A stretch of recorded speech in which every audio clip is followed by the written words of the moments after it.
Going. What's up, guys? John Sintez here, Cutternation Baseball, trying a different lighting thing so I'll look a little bit better.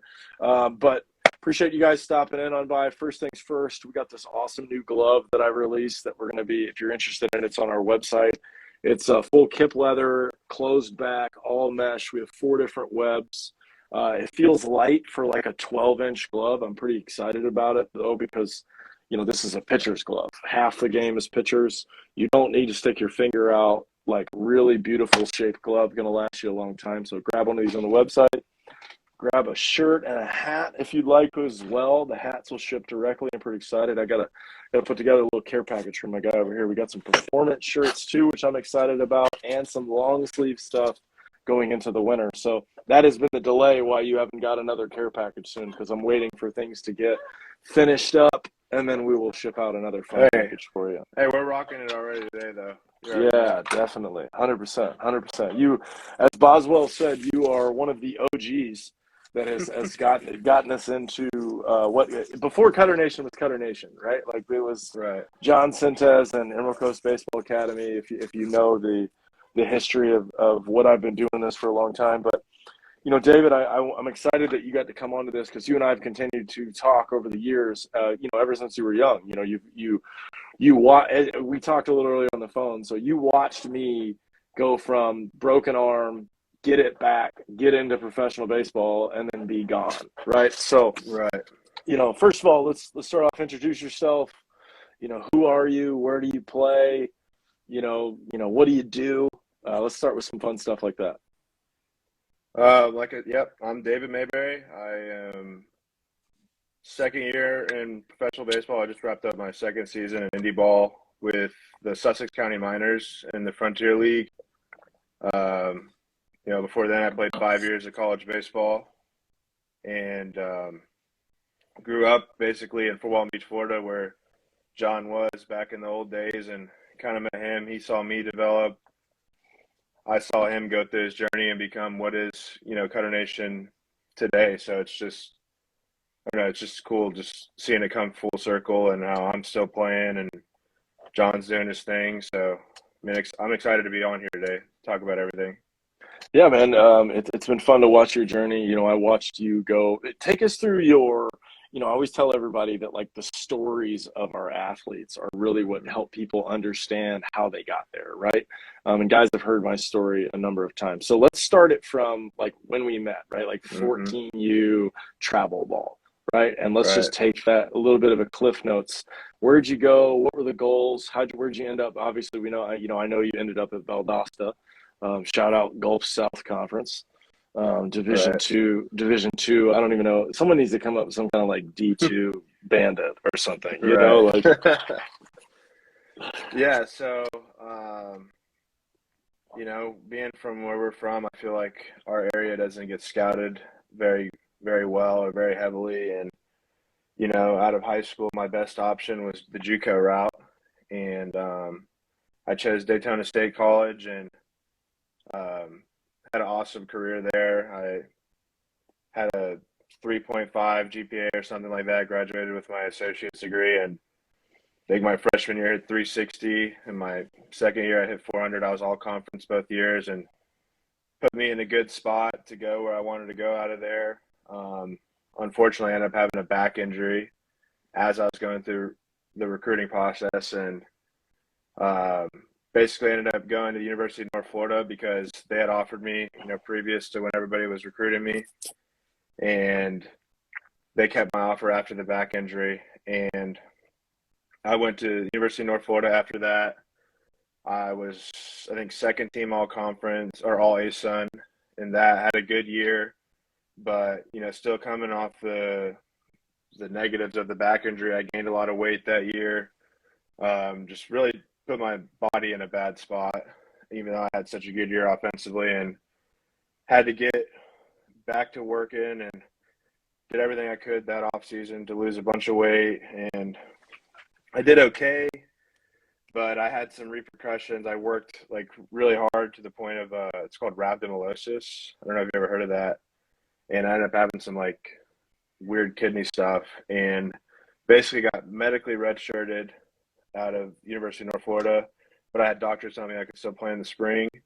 So I got out of there and did the best option, which was to transfer to a D2 in the spring. And I ended up choosing Valdosta State, which was my favorite school I played at and the most fun I'd ever had in college baseball. And then from there, I had a buddy who was in the Dodgers organization who had got cut during COVID. And he had actually signed to play with the Ogden Raptors like after that because he was already with that Dodgers affiliate, but they turned into indie ball. And really the way I got into professional baseball, other than having like, a good track record for my career, was knowing him. And he had been talking me up, and that's how I got a contract in professional baseball. And then that year was my first year, which was last year, not this like summer and stuff. And I won the batting title in that league and had like a 31 game hit streak. So it was just crazy how I got started and then go to being the batting title. So I mean, that's something I always remember. First year, it doesn't matter, how good or bad the league was. Still, first year of professional baseball, I won a batting title. So I always remember that. Yeah, for sure. Awards are big for players, right? Like awards are actually what help you move on, and then this also makes those seasons memorable. It makes it. I'm not sure how much on the mental side that you've gone into on how to get in the zone and stuff like that, but when your brain can remember those like really high highs, then you can put yourself in a better state to be able to repeat those things. So like one of the things that when I try to think of when I'm, even if I'm going to go throw or whatever, if I'm going to compete in any kind of game, I went same idea, right? Like had the season of my life. I went 48 innings as a closer and didn't give up a run. And we won the championship. I won the MVP, 0 runs on the season, like pretty jazzed that Side note on that. Let me ask you, when you went into the off season after that, how did you feel when you were training? How did you feel like mentally? Like it's just a whole nother level of like reassurance or push you even further. I don't know. For sure. I never understood. There's a couple things that happen in professional baseball, and you've probably seen this. When your season ends, like 90% of the guys that you played with go on a vacation. And they like go for like a week, right? And it's sometimes it's needed, sometimes it isn't. I was just always in the mindset that I was never there. Even like going out during the season and guys like, time went on and doing stuff. I was always like, what are you celebrating? Like we're not in the big leagues. We're not in the wherever we were trying to get to. So it just didn't seem like it was a good time for me to go do stuff like that. But, the mentality of the off season for me from that, I actually had made a bet with our owner that if we won the championship, that he had to do everything in his power because allegedly he had connections to winter ball, and I wanted to go play in the Pacific League, which was the highest league to play in Mexico. So if I could do well in winter ball, I knew that would help me in summer ball, and that's just kind of how it works. You just keep going back and forth. If you do well in summer, they bring you over to the winter, and then you just get to play all the time, and that was my goal. And so, like, I actually was able to play 6 years straight with winter ball included, where I was basically only home and for Walton for like 4 to 6 weeks, and then that just carried over to my pro ball. So I went hard for like 6 years in Mexico, just coming back occasionally for that. But the motivation was the same thing. It's like just get to the highest level and just continue to prove myself. Right. I heard this the other day about minor league baseball players in the big leagues, where they say it's not just the difference of the skill level between AAA and big leagues. It's like, can you perform at that level in front of those people against those players? Because you're probably going to be, weird part about minor league balls, it's kind of like college a little bit, where like you end up facing the same guys as you guys go up. So you kind of know this dude for what you're doing, And so if you know that guy, then you got a little scouting report and you get help on him, or you faced him a couple times from there. So like pro ball turns into the same thing, where it's like, okay, well I faced this guy 4 years ago in minor league ball, and now he's up at the show. Now I got to face him again. Has he gotten better? Right. Yeah, good question though. So keep us going there. You played in Sussex, right? And you had what about this year? How'd this year go? Last year won the batting title. This year, first year. So I mean, it was a year of adversity. I mean, you talk about just that little sophomore slump, lull thing, whatever you want to call it, man. I signed with Ottawa in the fall after I had, left Ogden or whatever, wanted to move leagues and go to a better league, which was the Frontier League. And I had that opportunity with Ottawa. I signed with them, was all ready for them. Go to Canada. I'm there for a month. 10 games into the season, I'm hitting like 280 with 1 home run. And I'm not thinking at any point I'm going to get traded. I had like 11 RBIs. Like I was still being like somewhat productive, even though I was not like doing that great in my opinion. But anyways, I got traded. It was crazy how it happened. Ottawa was one of like the best team in the league at the time. And we go into Sussex and we swept Sussex, like easy 3-game sweep. And basically the series is over and my manager tells me, "Hey, you're staying here." And I was like, "What? What do you mean I'm staying here? Like all my stuff's in Canada. I just have to stay in Sussex," which Sussex has a loft literally where players live. So like imagine you're me, team just sweeps this team easily. You see the morale of the other team so low. Then after your manager goes, "Hey, you're staying." And dude, that was the craziest experience of my life. Just going, like all my stuff's in Canada.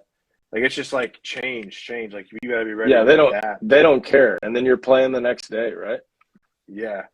And no, luckily after that it was like the weekend series. So that one off day, I had an off day to just chill there. Yeah. I'd be lying to you if I said I wasn't like rattled. Holy shit! Of course. Like, anyways, man, it lit a new fire in my ass like I'd never had before. To be honest with you, it was just, I don't know. I mean, next time I stepped in the box, I mean, Sussex was struggling. They put me in the first day I was there. I was like, "Oh, this is fire. At least I'm not playing matchups against lefties now. I'm hitting righties and lefties." Anyways, first game I hit a double. I think we got blown out by the Boulders at the time. The next day is the day I faced Robbie. Oh yeah, I was gonna get to this. I was like, let's get to the famous part. And that is kind of like what turned my season around, so to say. Like that day, I think I had like 3 hits, including a bomb and a double off Robbie, and it's like just set me in that groove. Like nobody's stopping me. I hit like 400 the rest of that month, and ended up getting a little slump at the end of the year. I think I had 297 on the season with 10 home runs and 13 doubles, 14 doubles or something like that. I mean, I would say just for going through the trade and like just the adversity I went through this year, it was still like a success of a year. Obviously, I didn't want to end the season 4 for 45, but slumps are a part of baseball, and it made me stronger in the end. I mean, I've already had a new like sense of urgency this offseason to get after it, work on what I needed to work on. When maybe my first year I had just played like 120 games. Like I kind of just wanted to chill, and it hasn't been the case this offseason. But I think even though there were struggles, it really helped me like get better in the mental side of the game, which I think is like the most important thing at the end of the day, like your mind on your journey. Mm-hmm. And I mean, I think it was a good thing the way everything happened, because I mean, adversity just makes you tougher, especially in the game of baseball. Yeah, so that adversity, right? Like what's your focus this offseason? What specifically are you trying to get better at with your game? After this year and, kind of just being known in professional baseball the past 2 years as just a DH, because I'm 280 pounds both seasons. I'm a big dude. And I was just like, I'm tired of all this pressure being on all my value that I create being only offensively. You probably remember when I was 14, you were coaching me. I've always had a decent arm. I've always been you were one of our pitchers. Right. I've always had that going, and I was like, this offseason I'm changing. I'm no longer being a DH. I'm going to lose all the weight I can, like healthily in a productive way this offseason, to be quicker, faster. So like my next manager is able to put me in at first, or maybe slip me in left field. Like I'm so tired of all my game being on one side of the ball, when I think, if I was playing the field too, maybe going through that slump, I could pick my team up on a different side of the game. I mean, and for just the overall dream, like you don't want to make it as a DH. You want to have an option, and that's what's like really just lit me up. I mean, I don't know if I needed that slump or what, but I mean, it just kind of woke me up. I'm so tired of being a DH, like, and dealing with the mental side of baseball, dealing with, if I'm not producing offensively as a DH, then what value do I create for the team outside of like intangibles, you know, like really, like realistically speaking. So far I've lost like 3% body fat and like 10 pounds in the first month. So if I stick at that pace, I should be where I want to be by, spring training of next year. Awesome. That's great. Good luck to you, man. It's Thank you. The transformation of the off season is stressful, Right. and I understand. I mean, for me, every year it was like I needed to gain velo, right? So I wasn't necessarily trying to be in a deficit. I was trying to be in a surplus of adding. And the hard part about gaining velo, especially back in 2013, 2014, is like, yeah, there are velo programs available and stuff, but there's really just not a lot of information on the science and physics of like what the body needs to do in order to move some of these ways. So even myself, like, peaked at 96, which was crazy, right? Like, just getting to that point always felt like, I was playing around with, is it more mass, more gas? Am I lighter and quicker because I'm mechanical? And what I found is there's kind of a weird middle ground, which, I don't believe a lot of athletes get to play the game this long, where they like get to see like, well, do I perform better at like a 225 or do I perform better at a 215? And it's a different situation that, because like all the guys that I saw throw 95 plus were extremely in shape, right? And so when I dropped body weight, like I did move faster, but I didn't feel, I didn't gain really that much velo. It wasn't until I just started adding more lateral stuff like skater jumps and side lunges and stuff like that that actually translated what I wanted to. So, it's a weird, training is difficult because there's a lot of aspects that have to go into it, but I'm confident. I know I've seen what you do training wise and hitting. I know your swing and stuff from there. So I would challenge you to, how could you get more live at bats, before you, before you head off? I mean, do we need to call Doug up at Northwest and see if we can get some live ABs going for you in there? I mean, that's probably something I definitely need to do to be ready. That's what I did, dude.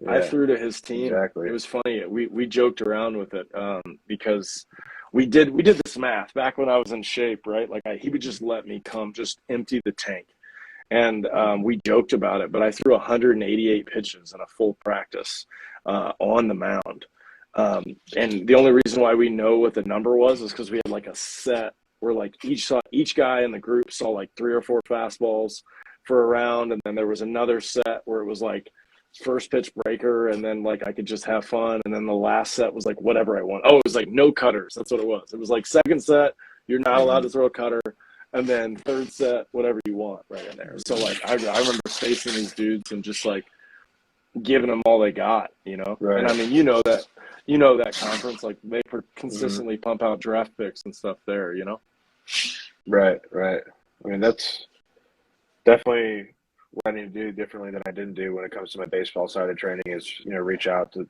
somebody like him or somewhere I could do live at bats.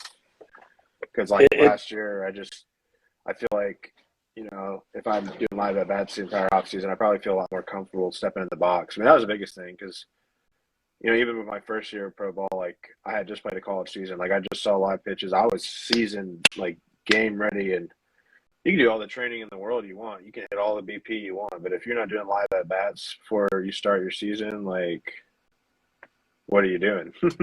Couldn't agree more. I mean, reps. Yeah, that's what's fun about still throwing for me here is like I get to face pro guys, and like we do this other thing called advanced BP, which is like 50 to 54 feet, depending what it is, and like I still throw. But like I can pull the speed down, so I'll stay around like 75 miles an hour, but like the spin rates are the same, curveball, slider, changeup, cutter, sinker. And we have one of our pro hitters is in Mexican winter ball right now, and like he just came back, and for like 2 weeks he was like, just throw me sinkers inside. Like I suck at sinkers inside, and Dean? just please, yeah, Dean, yeah. And he's like, just please just throw it in there and let me, okay. And so like just kept running, 16-inch sinkers in on his hands and until he figured out how to hit it. And, that's the secret, boys. If you're paying attention, for everybody watching this, like you just need to face random people. If you look at other sports, like basketball, for example, basketball has this thing where like you practice basketball, you do the fundamentals of basketball, and then the coaches encourage you to go play pickup games against people you don't know, because you don't know if your little tricks are going to work or not. And then you don't know if the game pressure situation is going to be there. So really you're trying to build like the library of like what mental situations that you've been in so you can be comfortable in the fire for those, So yeah, let's get you on some more live about, or hey, get your butt out here and let's have some fun in San Diego. And that would be fun. Like back in the old days, we got everything you need here. I remember you used to make me use that heavy ass bat. You know what I'm talking about? You had that. Yeah. The 34, like a 34 and a half. I think it was a 34 and a half. I don't know. It was like a 34, 32. Yeah. Yeah, and you would literally throw to me, and you would say, "You have to use this bat," and I'd be like, "Why? Why am I using this big bat like against way physics, harder?" Well, if my memory looking serves back me on it, correct, that's something that would get you better. Right. Well, That's I mean, I was like, better. Bro, you smoked balls all the time. Like I just, of course it works, right? Right. I think one of the last times we ever faced each other, I got one pretty good off of you. I don't know if you remember that. Yeah, it was with Biscuit. I think it was at high school, with Biscuit, right? Yeah. I thought it was with Biscuit. I thought it was we were all like, I don't remember, but it's just funny looking back on. And then I've given up a lot of home runs. Yeah, but that was in the time like I didn't even realize what I just done because you just got in the Mexican League, shoved. And I'm doing live at bats off you at 14 or whatever. I don't know. It wasn't 14. I was probably older. Who knows? Who knows? But still, just you weren't. I feel if I did that today, the same comparison to something, I'd feel a lot more accomplished than I did when I was young. That's good. All right, let's transition a little bit. You've got some hobbies and some stuff, that you do outside of baseball, and we were just talking on the phone about some of the benefits of it. But I just want to get your perspective, right? Like, what's your favorite thing to do outside of ball right now? I mean, other than like hanging out with my family and my girlfriend or whatever, I like playing video games. I like streaming, and this past year I got into making, content. So that was a good hobby I really got into and actually grew on TikTok last off season. So. Yeah. So everybody knows what's the game we're playing? What's the style? Or is it any game? I play Warzone pretty much, like Warzone, Call of Duty. Lately I've been playing like Vanguard, like multiplayer and stuff like that. But yeah, basically Warzone. I mean, that's my favorite. That's what my content did the best in. But basically it started as I don't know if I told you this, but I had like 50 days played on Call of Duty Warzone, like Verdansk, on my 15-year-old PlayStation. Like, it sounds like a dang plane. Like, it's so old. And I loved Warzone so much that I talked to my parents, and basically my my graduation present was a gaming PC. So that's how I got into all this. And then you go from actually like loving gaming on a console to playing on a PC on a 1440p monitor. I mean, it was kind of a no-brainer. Yeah, but for sure. Just that enjoyment and that leisure time like led to me wanting to make content, wanting me to stream because it was something I genuinely enjoyed, and I thought it was a great way, and it has been a great way to get my mind off always the pressures and everything that comes with being a professional baseball player, like pursuing the game. I was talking to a kid the other day, and we were talking about like gaming and baseball and how it's like baseball's more high leverage. And he was just like, well, why? And I said, well, in a game, like in a real baseball game, not even a tournament, or we could take a tournament too if we wanted, you might get 4 at bats. That's it, 4. Right. It's not a lot. And then you go home, right? You play Call of Duty. You might play 30 games of Call of Duty. So, like, if you have a bad game of Call of Duty, you just get to play another one and just go from there.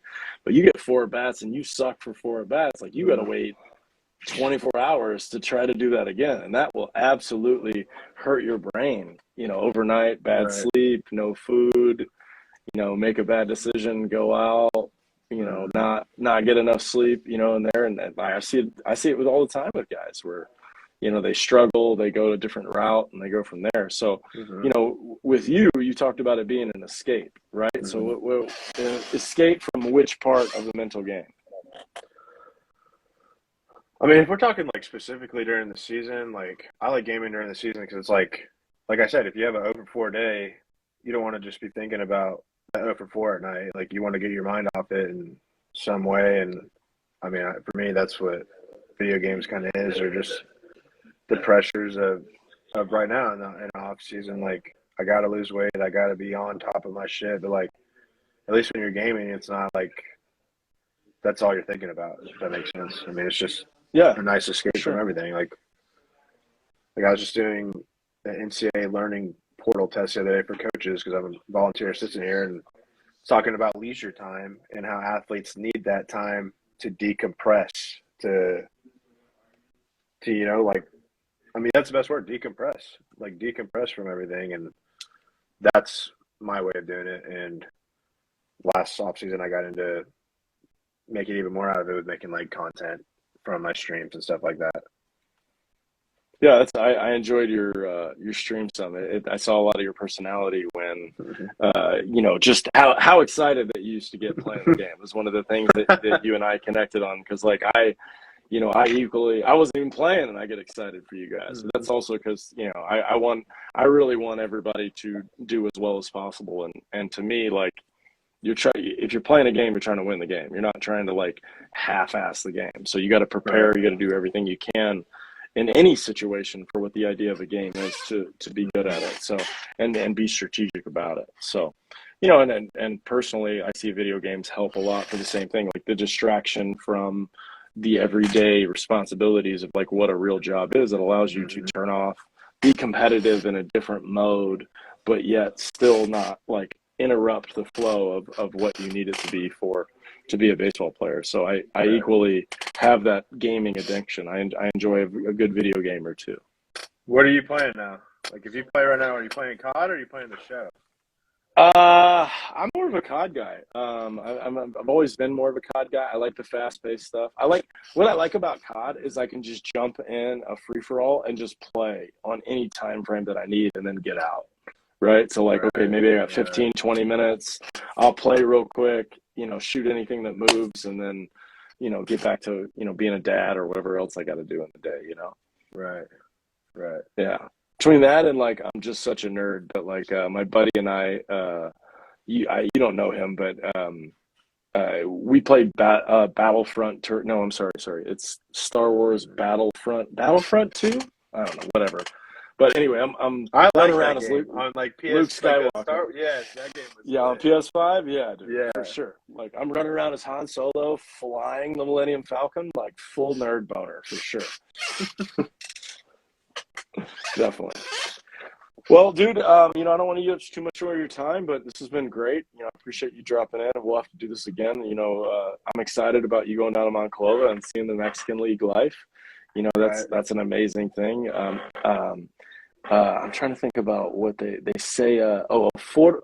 Forza Azul, right? The Blue Force. That'll be a good one for you. Yeah, that'll be a good one for you in there. Éxito is a good word. Use éxito. That means success, but it's more like their version of good luck. That's a good one there. I'll try to think of any other good little any good whatevers that I can help you in there, and then. There's another for Walton Beach guy that's in Monclova. Did you know that? No, what? Josh Lowy, if you remember that name, is like his nickname in Monclova is El Rey, like the king. Really? Like he's old Leto down there. But he bought a house and lives in Fort Walton Beach. I don't know if he's still playing or not at all, but like he spent like 9 or 10 seasons down in Monclova. Dang, that's actually wild. I did not know that. Yeah, we got a lot of 850s in the Mexico area, We really do now. Yeah, for sure. Well, guys, go. Yeah. Oh, dude, and I saw he's in the DR now. Oh, really? Yeah. I don't know what he was doing, but hey, I appreciate you having me on here, man. It was good to catch up and just talk about everything, man. Glad that you're doing well and just we're Yeah, shoot staying me in a touch. text more. Definitely. Same thing with you, dude. Reach out if you need anything. I hope you enjoy it down there. It's different. It's definitely different. I will warn you there. But it's I don't know if they told you, but I feel like it's a little bit more all inclusive, what I call it, because like you everything from you getting to the hotel, the team takes care of everything. They feed you, they put clothes on your back. They have trainers. They put you in the hotel. They get you where you need to be. And in pro ball in America, I felt like it was, once you leave the field, you're on your own. And that's just not quite the vibe in Mexico. They really try to take care of their players, especially their imports like you. Like, you're an import, dude. You're a full-on import. So I'm excited about that too, man. I can't wait to see what you're going to do. I appreciate it, man. I'm going to be telling you. Definitely. Yes, and I can't wait to see those stream, that content coming back up when you get back to Yes, it Fort is. Walton, Yes, too. it is. Yes, it is. Yes, it is. Awesome. Well, guys, go subscribe to David's stuff. If you haven't followed him yet, please do that. This will be on Spotify, Apple Podcasts. It'll be everywhere. So if you got any other things to go from there, let us know. But Dave, appreciate it. Keep doing your thing, buddy. All right. Thank you, brother. Peace. All right, buddy. See you.